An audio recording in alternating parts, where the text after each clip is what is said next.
ये कहानी 12वीं सदी के उस क्रांतिकारी संत की है जिसे लोगों ने उनके त्याग, तपस्या और समर्पण की वजह से भगवान का दर्जा दिया। वे एक ऐसे युग पुरुष थे जिनके समय काल को उनके नाम से पहचान मिली। हम बात कर रहे हैं महात्मा बसवेश्वर की, जिन्हें लोग ज्ञानेश्वर के नाम से भी जानते हैं। संत बसवेश्वर एक महान दार्शनिक और समाज सुधारक थे। महात्मा बसवेश्वर ने लोकतंत्र के लिए अपना पूरा जीवन समर्पित कर दिया और समाज को जोड़ने का अभूतपूर्व काम किया। लोकतंत्र, सामाजिक चेतना और नारी सशक्तिकरण के लिए किए गए महात्मा बसवेश्वर के प्रयास हम सभी के लिए प्रेरणा स्रोत हैं। संत बसवेश्वर का जन्म 1131 ईस्वी में कर्नाटक के बागेवाड़ी में एक ब्राह्मण परिवार में हुआ था। इनके पिता का नाम मादरस और माता का नाम मादलांबिके था। 8 साल की उम्र में बसवेश्वर का उपनयन संस्कार हुआ, लेकिन विद्रोही बाल मन इस परंपरा में नहीं टिका और उन्होंने उस धागे को तोड़कर घर त्याग दिया। इसके बाद बसवेश्वर लिंगायत के प्रमुख धर्मस्थल कुंदाल संगम पहुंचे, जहां इन्होंने सर्वांगीण शिक्षा हासिल की। कहा जाता है कि बाद के दिनों में संत बसवेश्वर कल्याण पहुंचे, जहां उस समय कलचुरी साम्राज्य के बिज्जाला का शासन था। बसवेश्वर के ज्ञान का सम्मान करते हुए कलचुरी साम्राज्य में उन्हें कर्णिका का पद दिया गया। आगे चलकर वह अपने प्रशासनिक कौशल की बदौलत राजा बिज्जाला के प्रधानमंत्री बने।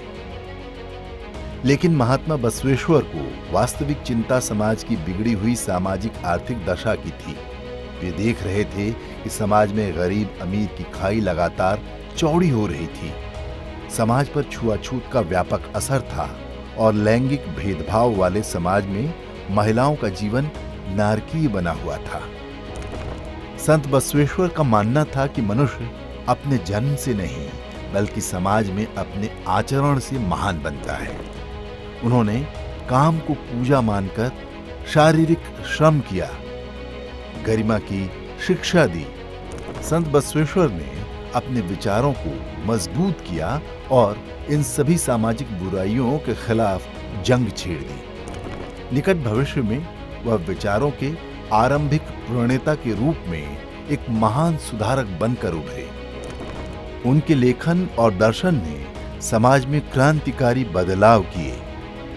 महात्मा बसवेश्वर 1167 ईस्वी में इस दुनिया से विदा हो गए। महात्मा बसवेश्वर ने अपने अनुभवों को एक गद्यात्मक पद्यात्मक शैली में वचन के रूप में लिखा। अनुभव मंटवम के रूप में उन्होंने लोक संसद का न सिर्फ निर्माण किया बल्कि उसका संचालन भी सुनिश्चित किया था। महात्मा बसवेश्वर का मानना था कि यह अनुभव मंटवम एक ऐसी जनसभा है जो राज्य और राष्ट्र के हित में उनकी उन्नति के लिए सभी को एकजुट होकर काम करने के लिए प्रेरित करती है। यह अनुभव मंटवम लोकतंत्र का ही एक सशक्त रूप था। उन्होंने लोकतंत्र, शिक्षा और समानता के जो आदर्श स्थापित किए थे वो आज भी भारत की बुनियाद में है। एक तरफ मैग्ना कार्टा रखिए और दूसरी तरफ भगवान बसवेश्वर के वचन रखिए, आपको पता चलेगा कि मैग्ना कार्टा के पहले कितनी सदियों पहले मेरे देश में समाज के प्रति देखने का दृष्टिकोण क्या था, उससे नजर आएगा। कई महत्वपूर्ण लिंगायत कृतियों का श्रेय बसवन्ना को जाता है। महात्मा बसवेश्वर ने वीर शैव लिंगायत समाज बनाया, जिसमें सभी धर्म के प्राणियों को लिंग धारण कर एक करने की कोशिश की। संत बसवेश्वर ने सबसे पहले मंदिरों में व्याप्त भ्रष्टाचार और कुरीतियों को निशाना बनाया, जहां ईश्वर के नाम पर अमीर गरीबों का शोषण कर रहे थे। बसवेश्वर को भक्ति भंडारी बसवन, विश्व गुरु बसवर्ण और जगज्योति बसवर्ण के नाम से भी जाना जाता है।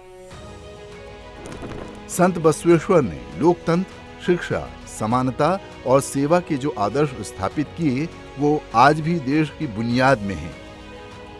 इसलिए कृतज्ञ राष्ट्र के तत्कालीन राष्ट्रपति डॉक्टर एपीजे अब्दुल कलाम ने महात्मा बसवेश्वर की प्रतिमा को अप्रैल 2003 में देश की संसद में स्थान दिया और आगे चलकर जून 2024 में देश के उपराष्ट्रपति जगदीप धनखड़ द्वारा संसद में प्रेरणा स्थल का उद्घाटन किया गया, जिसमें पुनः इनकी प्रतिमा को स्थापित किया गया।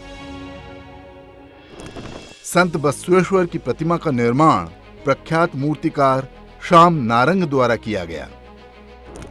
कर्नाटक में बसवेश्वर को भगवान का दर्जा दिया गया है। उनके महत्वपूर्ण कार्यों के लिए उनके युग को बसवेश्वर युग का नाम दिया गया।